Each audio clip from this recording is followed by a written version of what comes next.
আমরা একদিন ঘুরতে গেছিলাম পটুয়াখালীতে। তো সেখানে মেলার ভিড়ে একজন মুরব্বী একটি মাদ্রাসার ছেলেকে খুব আদর করতেছে, চুমো দিতেছে এবং অনেকক্ষণ যাবৎ কথা বলতেছে। এই বিষয়টা ফলো করছে এক মহিলা। আমি সেই রাস্তা দিয়ে যাচ্ছিলাম, হঠাৎ সেই মহিলাটি আমাকে ডাক দিয়ে বলল, ভাই একটু দেখেন তো, এই মাদ্রাসার ছেলেটাকে অনেকক্ষণ যাবৎ এই মুরব্বী আদর করতেছে, কথা বলতেছে। আমার কাছে মনে হচ্ছে এই মুরব্বী হয়তো বা কোনো খারাপ মতলব আছে তার।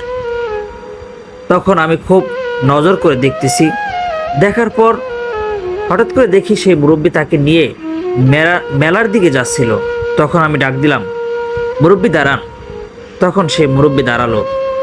আমি জিজ্ঞেস করলাম, আপনি কি এই বাচ্চাকে চিনেন? বলল না। আমি ছেলেকে জিজ্ঞেস করলাম, ভাই তুমি কি এই মুরব্বীকে চেনো? বলল না। আমি যখন বললাম, ভাই এটা কিন্তু ঠিক নয়, একা একা রাস্তায় ঘোরা, মানুষের সাথে চলা, তখন হঠাৎ মুরব্বী বলল, আচ্ছা ঠিক আছে বাবা আমি যাই। এই কথা বলে সেই মুরব্বী চলে গেল। এখন আপনারাই বলেন এটা কি হতে পারে?